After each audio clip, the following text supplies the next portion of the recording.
Good morning everyone. I hope you are all fine. Start करते हैं हमारा आज का session for TGT PGT HTET English के लिए। क्लास 11 की हॉर्नबिल बुक जो है उसके लेसन्स हमने कर लिए हैं। आज हम सारी पोएम्स कर देंगे, आई थिंक 5 हैं, तो उनको सभी को यहीं पे हम कर लेंगे इसी सेशन में। स्टार्ट करते हैं। Book name is hornbill.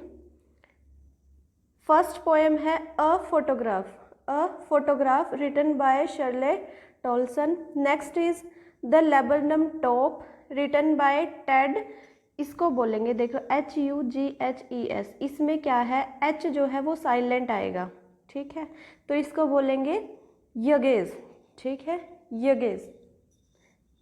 Next है the voice of rain. The voice of rain is written by Walt Whitman. Walt Whitman बहुत इंपॉर्टेंट पोइट हैं, अमेरिकन, ठीक है, तो आप इनको अच्छे से याद रखेंगे। वॉल्ट विटमैन को हम लिटरेचर पॉइंट ऑफ व्यू से भी कवर करेंगे। नेक्स्ट है childhood poem written by Markus Natten. Next है father to son written by Elizabeth Jennings. Start करते हैं poems. Poem first is a photograph. First of all यहाँ से एक क्वेश्चन जो निकलता है आपके एग्ज़ाम के लिए वो ये है कि फोटोग्राफ किसका था, ठीक है, तो स्पीकर की मदर का फोटोग्राफ था। और मदर किस एज में थी, लगभग जब वो छोटी थी, मतलब टीन एज में थी अपनी, जब का फोटो है वो, ठीक है।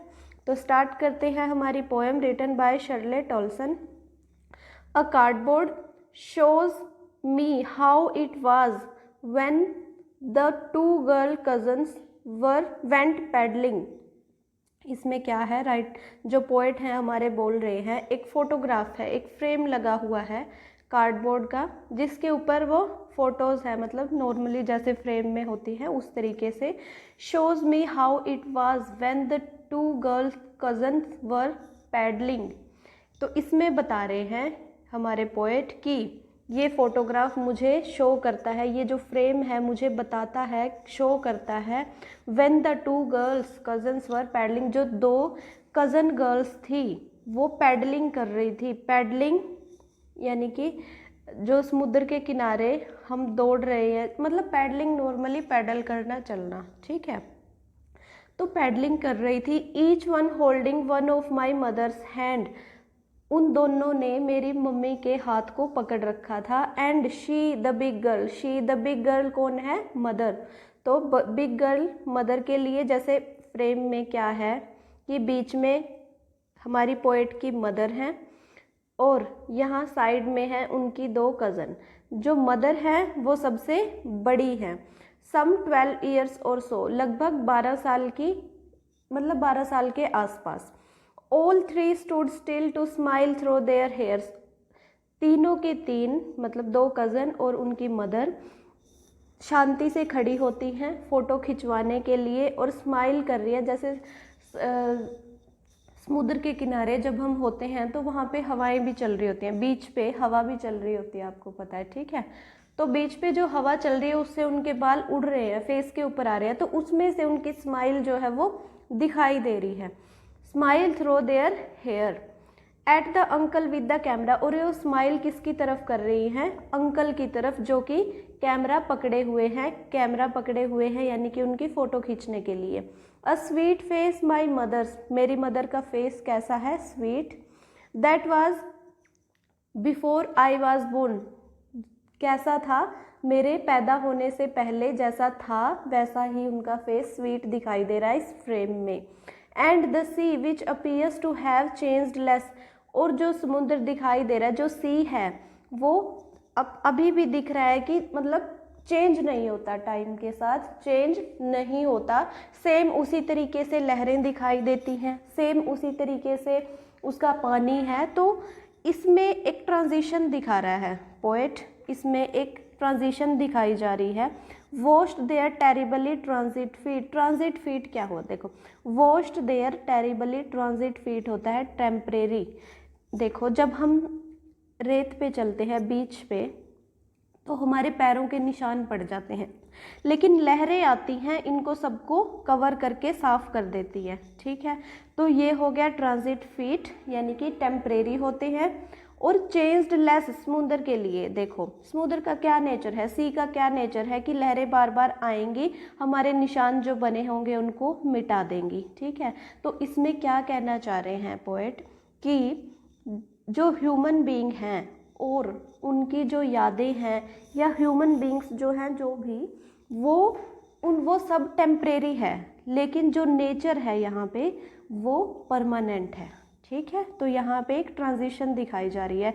इससे ये भी कहना चाह रहे हैं जो पोएट की टेम्परेरी है, लेकिन जो यादें हैं वो रह जाती हैं। ठीक है, मतलब ह्यूमन बीइंग्स मिट जाते हैं, टेम्परेरी हैं इसलिए वो चले जाते हैं, लेकिन यादें रह जाती हैं। यादों का कंपैरिजन किससे हुआ है, सी से। ठीक है, कि सी से कंपैरिजन हुआ है कि यादें फिर भी रह जाती हैं।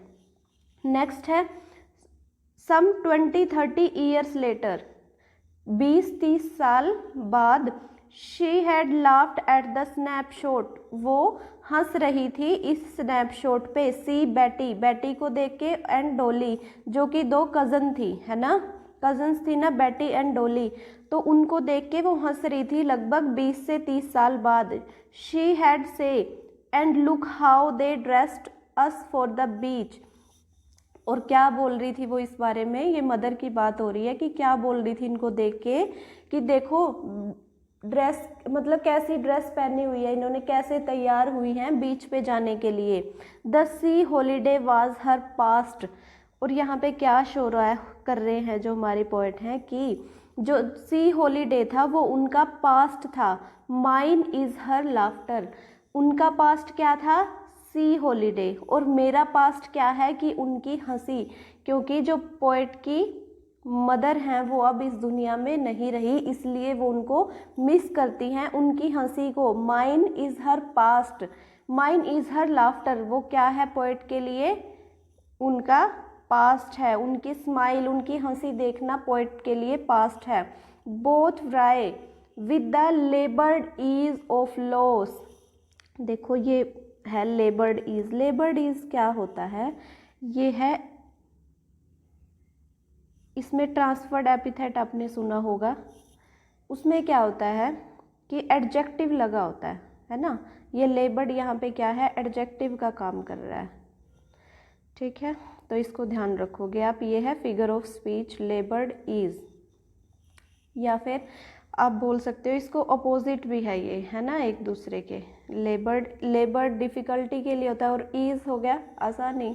ठीक है, तो बोथ व्राई मतलब अपने अपने पास्ट को याद करके या अपने अपने दुख को याद करके मुड़े हुए हैं। मुड़े हुए माने कि दुखी हैं। ठीक है, दुखी हैं जो उन्होंने खो दिया। लेबर्ड इज ऑफ लॉस, जो उन्होंने खो दिया। क्या खो दिया, मदर ने क्या खोया, उनकी जो स्माइल थी। ठीक है, और पोएट ने क्या खोया, उनकी मदर को। टाइम के साथ क्या क्या हुआ, ये सब चेंजेस है कि टाइम के साथ सब कुछ चेंज हो जाता है, लेकिन यादें रह जाती हैं। जो फ्रेम है, एक तरीके से जो फ्रेम दिया गया है वो किसका सिंबल है, मेमोरीज का, कि इंसान की यादें रह जाती हैं। Now she has been dead nearly as many years as that girl lived. That girl कौन है, पोएटेस खुद। ठीक है, वो कितने साल की हैं, लगभग 12 साल की। 12 साल की हैं और इतने ही साल उनकी मदर की डेथ को हो चुके हैं। Now she has been dead, अब वो यहाँ इस दुनिया में नहीं रही।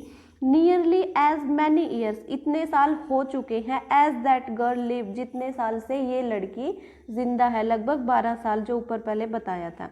एंड ऑफ दिस सर्कमस्टांसेस, और इन परिस्थितियों की वजह से देयर इज़ नथिंग टू से, यहाँ पे कुछ भी कहने को नहीं है। मतलब यहाँ पे वो इमोशनल हो जाते हैं कि अब मेरे पास कहने के लिए कुछ भी नहीं है, क्योंकि उनकी मदर की डेथ हो चुकी है। इट्स साइलेंस साइलेंसेस, यहाँ पे क्या है, सिर्फ शांति शांति।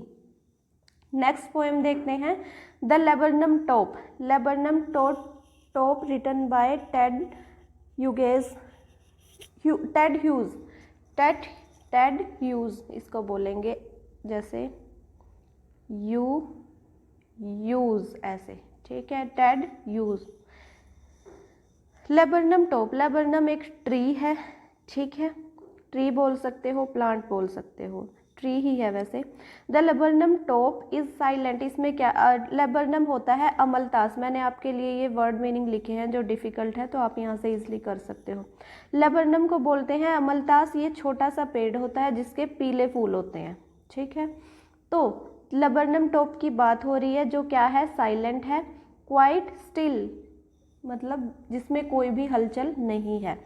इन द आफ्टरनून, दोपहर के time, yellow September sunlight, yellow September sunlight, yellow क्यों बोला गया है, येलो किस चीज़ का सिंबल है, अगर वो ग्रीनरी के लिए यूज़ हो रहा है तो सिंबल है ऑटम का, ऑटम यानी कि पतझड़ का। पतझड़ में ही होती है ना येलो लीव्स, अदरवाइज तो ग्रीन होती हैं, तो इसलिए ये येलो सितंबर की बात हो रही है। सितंबर के टाइम में दिन में सनलाइट में कैसा दिखाई दे रहा है, येलो, ऑटम के को रिप्रेजेंट करता है।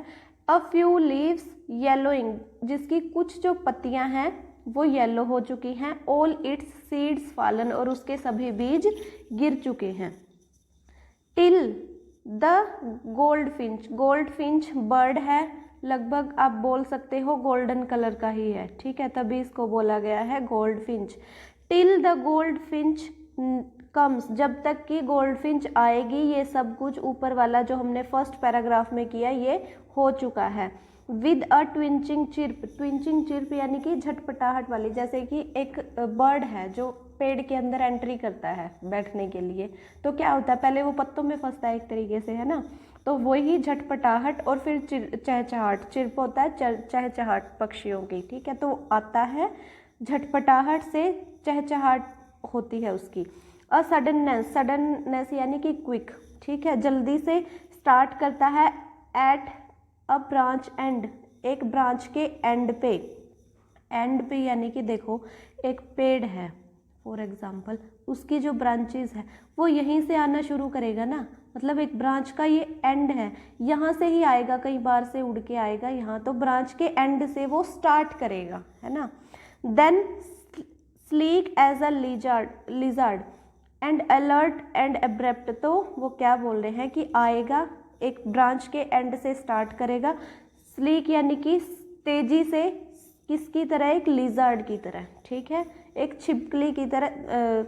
लिजार्ड वो होता है, लिजार्ड छिपकली है ना इसमें, हाँ, तो वो एकदम से आएगा, ऐसे आ जाएगा लिजार्ड की तरह जल्दी से। स्विफ्टली, स्लीक, सॉफ्टली भी बोल सकते हो आप, स्विफ्ट भी हो सकता है, ठीक है, और अलर्ट होगा अपने काम को करने के लिए, और एब्रप्ट यानी कि सडनली करेगा, जल्दी करेगा, ठीक है। शी एंटर्स द थिकनेस, और थिकनेस में एंटर कर जाएगा, यानी कि ब्रांच है एक, उसकी स्टार्ट, उसके एंड से वो स्टार्ट करेगा और जल्दी से लिजार्ड की तरह जल्दी से एंटर कर जाएगा।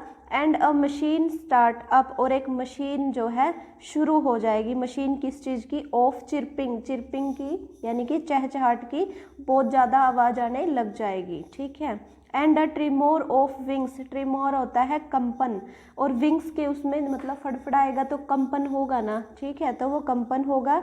एंड थ्रिलिंग्स, थ्रिलिंग्स फिर यानी कि ऊंची आवाज़ में वो गाना शुरू कर देगा। द होल ट्री ट्रेम्बल्स, इससे पूरा जो पेड़ है वो कांप जाएगा। एंड थ्रिल्स यानी कि एक्साइट हो जाएगा, खुश हो जाएगा पूरा पेड़ कि वहाँ पे पक्षी आके बैठा है, कौन सा, गोल्डफिंच, और वो गा रहा है, इसलिए। It is the engine of her family, ये क्या है, इंजन ऑफ हर फैमिली, किसको बोला गया है, ये गोल्डफिंच को। इंजन ऑफ फैमिली क्या होता है, इंजन का मीनिंग होता है जो फीड करे, है ना, पूरी जो फैमिली का खाना बनाए, ठीक है, तो इंजन ऑफ हर फैमिली किसको, ये क्या, कौन है, गोल्डफिंच, मदर गोल्डफिंच को ये बोला गया है। She stocks it full, stocks यानी कि जो खाने के लिए पूरा अपना स्टॉक रखती है। Then flirts out to a branch end, और फिर फ्लर्ट फ्लर्ट यानी कि प्लेफुल है, आउट अब क्या है, वो बाहर की तरफ आ रही है, पहले उसने ब्रांच के एंड से स्टार्ट किया था, अब वो वापस आ रही है, ठीक है, out to a branch end, दोबारा से ब्रांच के एंड की तरफ आ रही है। Showing her barred face identity mask, क्या शो कर रही है, जैसे एकदम से निकलेगी धीरे धीरे धीरे धीरे निकलेगी तो क्या शो होगा, सबसे पहले फेस, है ना। तो उसका बैरेड फेस होता है यानी कि जिसके ऊपर लाइंस हैं बहुत ज़्यादा, ठीक है, तो वो उसका आइडेंटिटी मास्क है, एक तरीके से ये पहचान है उसके फेस की, गोल्ड फिंच के फेस की, तो वो बाहर आएगा, उसको दिखाती है वो धीरे धीरे। Then with eerie delicate whistle chirp whisperings, फिर एरे होता है भयानक, डेलिकेट कोमल, तो एक then with eerie delicate whistle, whistle होता है सीटी बजाना, ठीक है, मतलब एक शार्प सी बोल सकते हो आप, शार्प सी चिरप आएगी यानी कि चिरपिंग आएगी, उस बर्ड की चहचहाहट की आवाज़ आएगी लेकिन थोड़ी सी शार्प, ठीक है, सीटी जैसी उसकी आवाज़ है। और विस्परिंग यानी कि धीरे धीरे बोलेगी, वो धीरे धीरे यानी कि ऊंची आवाज़ में नहीं बोलेगी, जैसे फुसफुसा के बोलते हैं हम, इस तरीके से। शी लॉन्चेस वे, और फिर वो अपना away towards the infinity, she launches away मतलब वो उड़ जाएगी, एक तरीके से अपनी उड़ान भरेगी, लॉन्चेस यानी कि उड़ान भरेगी, टुवार्ड्स इन्फिनिटी, इन्फिनिटी क्या है, स्काई, इन्फिनिटी क्या होता है, जो कभी ख़त्म ना हो, और वो किसके लिए यूज़ किया गया है, स्काई के लिए, तो इन्फिनिटी की तरफ अपने आप को लॉन्च करेगी, अपनी उड़ान भरेगी। And the laburnum subsides the empty, और जो लबरनम टॉप है उसके ऊपर अब क्या रह जाएगा, खालीपन, एम्प्टी यानी कि खालीपन हो जाता है उसके जाने के बाद। नेक्स्ट हम देखते हैं the voice of the rain, written by Walt Whitman. Start करते हैं पोएम को। जैसा कि इसमें बताया है the voice of the rain, इसमें रेन के बारे में बताया है कि रेन से बात कर रहे हैं कौन, हमारे पोएट वॉल्ट विटमैन बात कर रहे हैं रेन से, उससे क्वेश्चन पूछते हैं कि तुम कौन हो। चलो स्टार्ट करते हैं। एंड हु आर दो, ये आर्ट और दो, इनका मीनिंग मैंने आपके लिए लिख दिया, ये पुरानी जो पोइट्री होती थी इनमें ज़्यादातर यूज़ होते थे, ठीक है। तो आर्ट का मीनिंग होता है आर और दो का मीनिंग होता है you. Who are and who are you, तो पोइट पूछते हैं रेन से कि तुम कौन हो। Said I to the soft falling shower, किससे, सॉफ्ट फॉलिंग शार, जो हल्की हल्की बूंदें आ रही हैं, सॉफ्ट फॉलिंग शार होती है, मतलब शार, आप एग्जांपल देखो, शार क्या होता है, शार कैप हम पहनते हैं, यानी कि फुआरा बोल सकते हो, जो छोटी छोटी सी सॉफ्ट सी फुआर आ रही है, उससे पूछते हैं पोएट कि कौन हो तुम। विच स्ट्रेंज टू टेल, जो बताना थोड़ा सा अजीब है। गेव मी एन आंसर, जो कि मुझे आंसर दे रही है।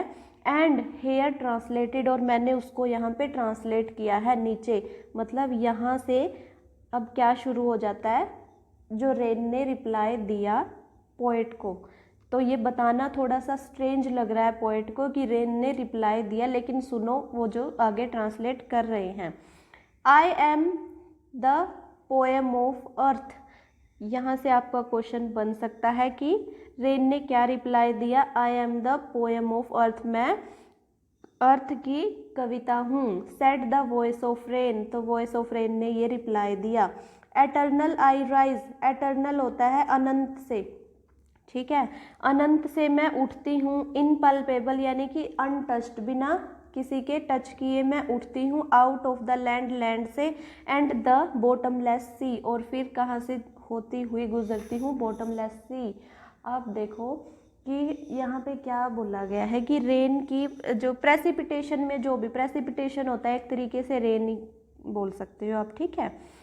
तो रेन जब उठती है वो कहाँ से उठती है, आपने पहले पढ़ा होगा ये साइंस में ज़रूर कहीं पे कि सी है ना, जो सी से पानी लेके बादल बनते हैं, है ना, बादल बनते हैं, फिर होती है बारिश, बारिश होती है, फिर वो पानी जाता है ग्राउंड में, ग्राउंड से फिर से मतलब सेम प्रोसेस शुरू हो जाता है ना, ऐसा होता है ना।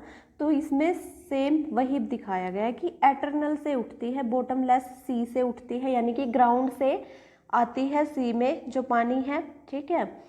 पूरे जहाँ पे भी बारिश होगी वो फिर से एंड में तो सी में ही मिल जाना है ना, तो सी से उठती है, बॉटमलेस सी से, लैंड से, ठीक है, बिना टच्ड लैंड से उठती है और एटर्नल से आती है। अपवर्ड टू हेवन, हेवन यहाँ पे किसके लिए यूज़ हुआ, स्काई के लिए थी, तो उठती हूँ किसकी तरफ, स्काई की तरफ। Veins वैगुअली formed,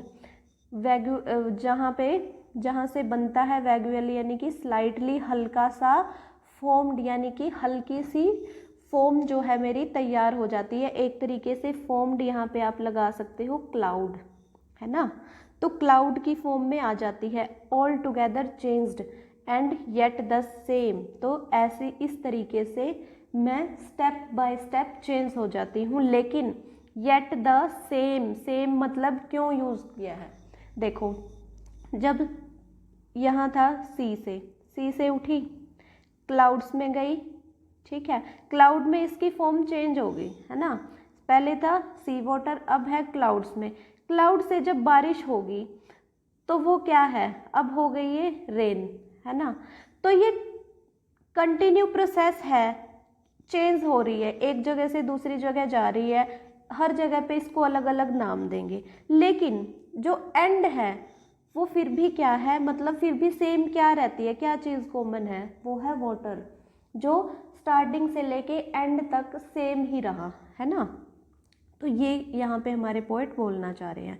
I descend to लेव द ड्राफ्ट्स, डिसेंड होता है गेट ऑफ, लेव यानी कि वॉश, ड्राफ्ट्स यानी कि सूखापन, जहाँ पे सूखापन होता है मैं उसको साफ कर देती हूँ, यानी कि सूखेपन को ख़त्म कर देती हूँ। एटॉमिक्स, मेरे छोटे छोटे जो पार्टिकल्स हैं, सूखेपन के बोल सकते हो आप, ठीक है। डस्ट लेयर्स के जो पार्टिकल्स हैं, ऑफ द ग्लोब मतलब पूरे ग्लोब पे जहाँ पे भी डस्ट पार्टिकल्स हैं उनको साफ कर देती है, जहाँ पे सूखा पड़ा हुआ है और छोटे छोटे पार्टिकल्स हैं किसी भी चीज़ के तो उनको वो साफ कर देती है। And all that is when और then without me for seeds, और मेरे बिना तो जो सीड्स हैं ओनली लेटेंट मतलब छुपे रहते हैं, अनबोर्न, अनबोर्न यानी कि जब तक बारिश नहीं होगी, एक सीड है, ठीक है, वो ज़मीन में पड़ा रहे ऐसे ही, ज़मीन पे या ज़मीन के अंदर भी कुछ भी, तो अगर हम उसको पानी नहीं देंगे तो वो ऐसे ही पड़ा रहेगा, है ना। तो इसलिए जो रेन क्या रिप्लाई दे रही है कि मेरे बिना तो जो सीड है वो भी ऐसे ही छुपा रहता है बिना पैदा हुए, यानी कि वो अपने जो लैंड से वो ग्रो नहीं करता। And forever by day and night, और हमेशा दिन और रात, I gave back life to my own origin, और मैं अपने ओरिजिन को ही जन्म देती रहती हूँ। इसका मीनिंग क्या है कि जो प्रोसेस है वो कंटिन्यूसली चलती रहती है, कहीं ना कहीं बारिश होती रहती है। ये जो सीक्वेंस मैंने आपको बताया कि पहले सी से उठते हैं बादल, बादलों से होती है बारिश, फिर से ये जो लैंड पे जो वाटर होता है फिर से कहीं ना कहीं ट्रांसफॉर्म होकर सी में चला जाता है, तो ये प्रोसेस रेन बोल रही है कि मैं रिपीट करती रहती हूँ, अपना ही ओरिजिन फिर से बनाती रहती हूँ। And make pure and beautify it, और इसको प्योर और ब्यूटिफाई करती रहती हूँ, किसको, अर्थ को। इट वर्ड यूज़ हुआ है अर्थ के लिए, ठीक है। तो ये सब प्रोसेस कहाँ पे होता है, अर्थ स्काई के बीच में, और सी भी इसमें है। तो मेनली बारिश होती किसके लिए है, तो अर्थ के लिए ही होती है ना, अर्थ के लिए ज़रूरी है वाटर, चाहे वेजिटेशन बोलो चाहे ह्यूमन बींग्स के लिए बोलो, सर्वाइवल के लिए ज़रूरी है, तो अर्थ के लिए ज़रूरी है बारिश, इसलिए वो अर्थ को प्योर करती है और ब्यूटीफाई भी करती है। ब्यूटीफाई कैसे, प्लांट्स ग्रो करते हैं अर्थ की वजह से। For song issuing from its birth place after fulfilment and wandering racked unracked duly with love returns. इसमें क्या कह रही है रेन कि मैं आती हूँ जाती हूँ, अपना बर्थ प्लेस जो है, जो भी मैं करना चाहती हूँ वो फुलफिलमेंट उसकी होने के बाद, वेंडरिंग होता है इधर उधर घूमना, मतलब घूमती रहती हूँ। रैक्ड अनरैक्ड होता है कि कोई मुझे नोटिस करे या ना करे लेकिन मैं अपना काम कर देती हूँ, और ऐसे ही प्यार से आती हूँ और चली जाती हूँ, ठीक है। तो ये थी हमारी poem the voice of the rain. Next poem है चाइल्डहुड। चाइल्डहुड पोएम में क्या बताया गया है, एक कंट्रास्ट है इस पोएम में चाइल्डहुड का और एडल्टहुड का, ठीक है। एडल्टहुड एंड चाइल्डहुड का एक कंट्रास्ट दिखाया गया है कि एडल्टहुड आ चुका है पोएट में, लेकिन वो बोल रहे हैं कि मेरा चाइल्डहुड कब जाएगा। ठीक है, एग्जैक्टली इस तरीके से शो करना चाह रहे हैं। तो हमारे पोएट है मार्कस नेटन। मार्कस नेटन। स्टार्ट करते हैं poem. When did my childhood go. Poem start होती है क्वेश्चन से कि मेरा चाइल्डहुड कब जाएगा। वाज इट द डे, क्या वो दिन होगा। आई सीज टू बी 11, मतलब 11 क्या है, एक पॉइंट दे दिया आपको एग्जैक्ट कि जब मैं 11 साल पूरे कर लूँगा या 11 साल का हो जाऊँगा, क्या ये तब जाएगा। वाज इट द टाइम, क्या वो टाइम होगा। आई रियलाइज्ड, जब मुझे पता लग जाएगा हेल एंड हेवन के बारे में। Could not be found on geography, कि जो हेल और हेवन है वो ज्योग्राफी लोकेशंस में एग्जिस्ट नहीं करते, जब ये मुझे जानकारी हो जाएगी। Not found in geography location, मतलब ज्योग्राफी की जो लोकेशंस हमें पता, जैसे ज्योग्राफी में कौन सी चीज़ें होती हैं जिनको हम देख सकते हैं, है ना, मानचित्र पे या मैप के ऊपर देख सकते हैं। तो जो हेल और हेवन है वो ज्योग्राफी की लोकेशंस में एग्जिस्ट नहीं करते। जब ये मुझे पता लग जाएगा क्या मेरा चाइल्डहुड तब जाएगा। And therefore could not be was that the day, और या ये होगा ही नहीं कि वो दिन आएगा। व्हेन डिड माई चाइल्डहुड गो, ये मेरा जो बचपना है ये कब जाएगा। एक चीज़ आप देखो, रिफ्रेन में मैंने आपको क्या बताया था कि आफ्टर सम इंटरवल रिपीटेशन होता है ना, एक सीक्वेंस फॉलो किया जाता है। जैसे कि यहाँ पे देखो आप इस पोएम में स्टार्टिंग की लाइन, स्टार्टिंग की लाइन, ये भी स्टार्टिंग की लाइन सेम है, तो ये क्या होगा आपका रिफ्रेन का एग्जाम्पल, है ना। यहाँ पे भी सेम है, देखो ये वाली लाइन, लेकिन जो लास्ट स्टैंजा है उसमें सेम नहीं है, ये थर्ड लाइन, तो इन दोनों में ही है। अब देखो, was it the time I realised that adults were not all they seem to be. तो अब इसमें पोएट कहना चाह रहे हैं कि ये वो मेरा चाइल्डहुड कब जाएगा, जब मुझे रियलाइज़ हो जाएगा कि जो एडल्ट्स हैं, यानी कि जो मुझसे बड़े हैं, कौन, मेरे पेरेंट्स लगाओ या एल्डर्स जो भी हैं, वो ऐसे नहीं हैं जैसे वो दिखाई देते हैं। सीम्ड टू बी, जैसे वो दिखाई देते हैं वैसे नहीं हैं। दे टॉक्ड फॉर लव, वो प्यार के बारे में बात करते हैं। And preached for of love, preached यानी कि प्रचार करते हैं प्यार का। But did not act so lovingly, लेकिन उतना प्यार से एक्ट नहीं करते जैसे जितना वो प्रचार करते हैं और उसके बारे में बात करते हैं। वाज दैट द डे, क्या वो दिन होगा जब मुझे रियलाइज हो जाएगा। When did my childhood go, was it when I found my mind was really mine, जब क्या वो दिन होगा जिस दिन मुझे पता चल जाएगा कि जो मेरा माइंड है वो एक्चुअली में मेरा ही माइंड है। To use whichever way I was, मतलब जिसको मैं अपने तरीके से यूज़ कर सकता हूँ जैसे मैं करना चाहता हूँ। Producing thoughts that were note those of other people, जो उसके अंदर मतलब माइंड के अंदर जो थॉट्स प्रोड्यूस होंगे वो मेरे खुद के होंगे बजाय कि और लोगों के। But my own and mine and all own, जो कि सिर्फ मतलब लेकिन वो मेरा ही होगा। एंड माइन अलोन, और मेरे अकेले के ही होंगे वो thoughts. Was that the day, क्या वो दिन होगा। Where did my childhood go, मेरा childhood, where did my childhood go, इसमें एंड में क्या कहते हैं पोएट कि कहाँ पे है मेरा बचपन, है ना। तो अब ये वो ढूंढ के एंड वाला जो पैराग्राफ है इसमें बता देंगे कि कहाँ पे गया। ठीक है। It went to some forgotten places यानी कि अलग ही जगह पे, डिस्टेंट लैंड पे चला गया है जिसको ढूंढना थोड़ा मुश्किल है। तो वो क्या बोलते हैं कि मेरा जो चाइल्डहुड है वो कहीं और ही जगह पे चला गया है। दैट्स हिडन, जो कि छुपा हुआ है।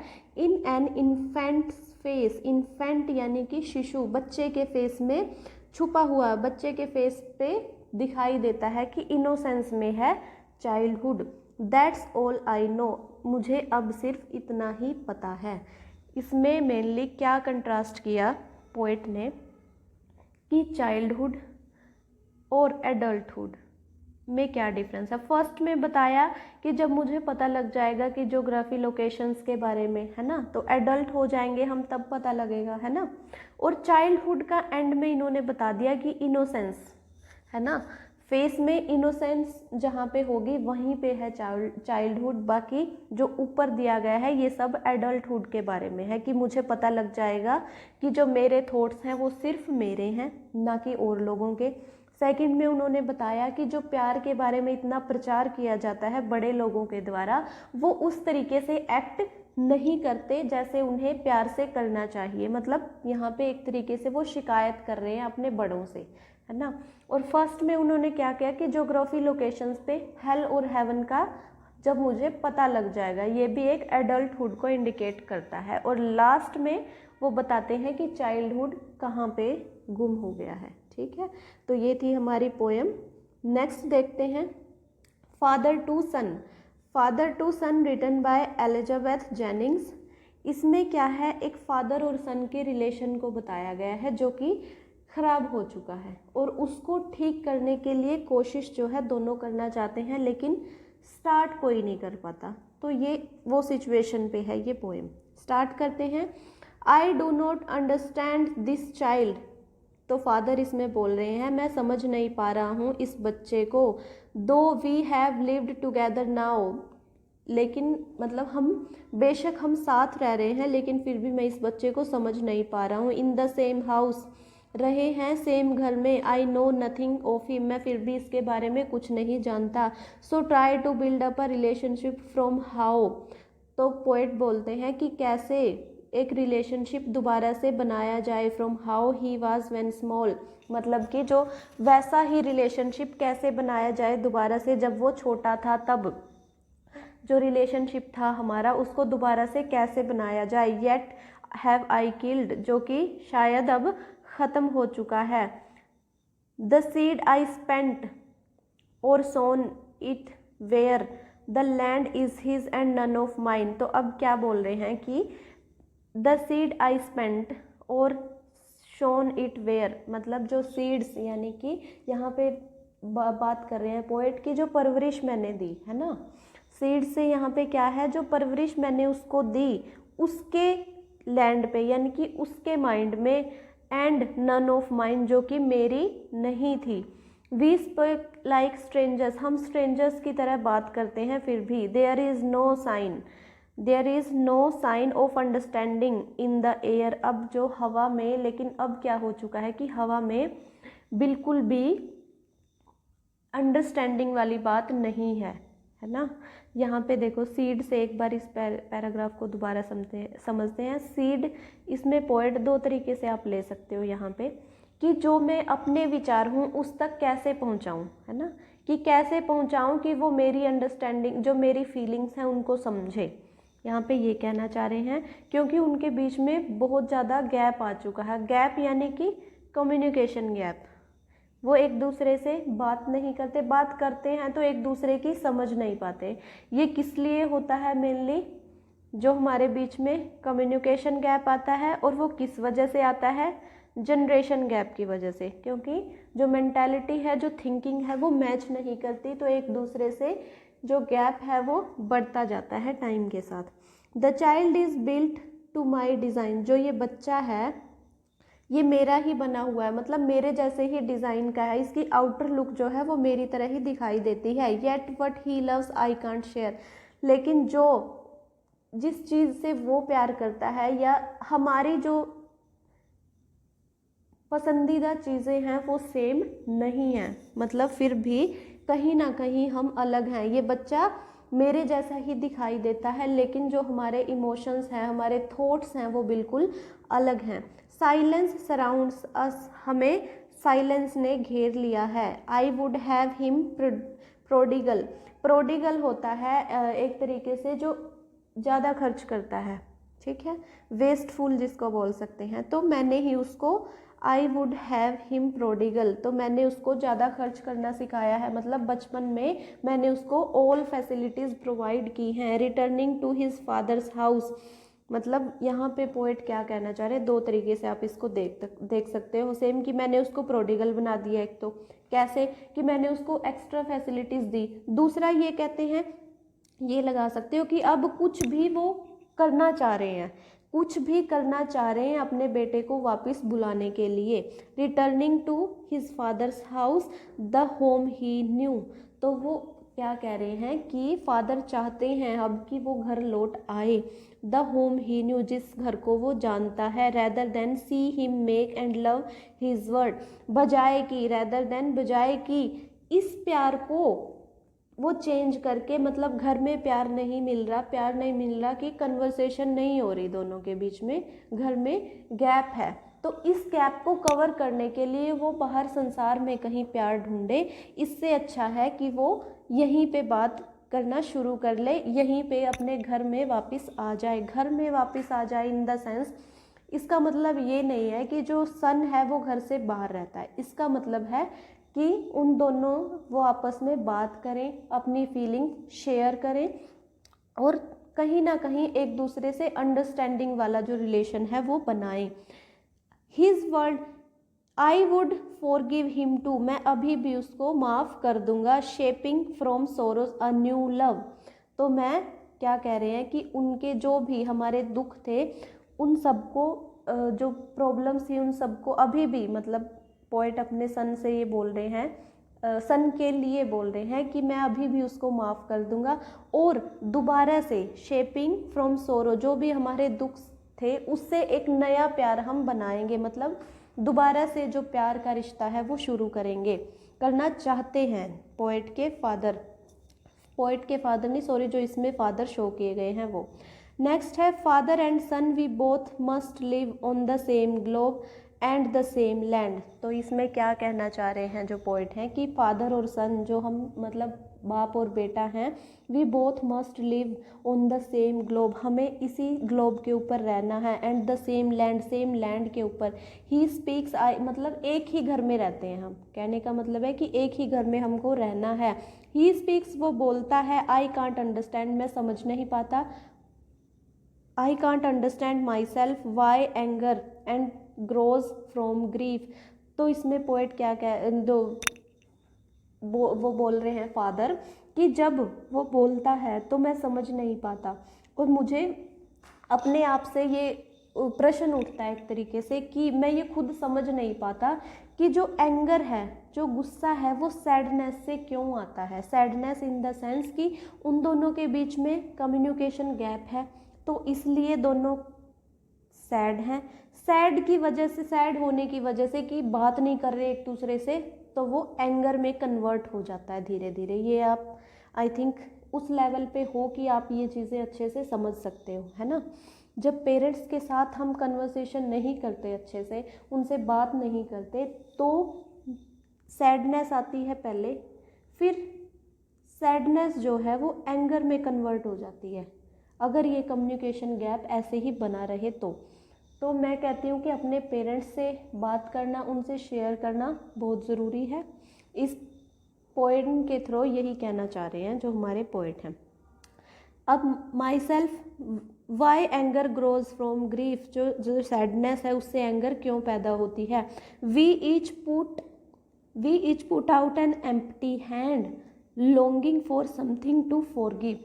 तो वो क्या कह रहे हैं, देखो पहले ये वाली लाइन देखो, longing for something to forgive, मतलब हम चाहते हैं एक दूसरे को माफ़ करना, एक दूसरे को फिर से एक्सेप्ट करना, एक दूसरे को फिर से जो कन्वर्सेशन गैप आया है उसको कवर अप करना और एक हेल्दी रिलेशनशिप बिल्ड करना दोबारा से चाहते हैं। लेकिन फिर भी we each put out an empty hand आ जाते हैं फिर भी, मतलब कि हमें उसका कोई सोल्यूशन नहीं मिलता कि हमें कैसे स्टार्ट करना चाहिए।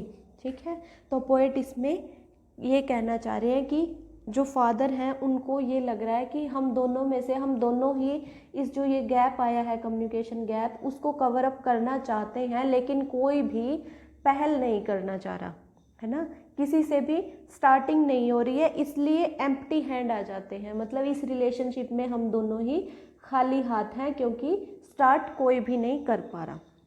तो ये था हमारी पोएम और यही पोएम्स यहीं पे एंड होती हैं। आई होप आपको अच्छे से समझ आई होंगी। अगर आपको मेरा कंटेंट पसंद आता है तो please like share and subscribe. Thank you so much. इसकी PDF आपको टेलीग्राम चैनल पे मिल जाएगी। Thank you.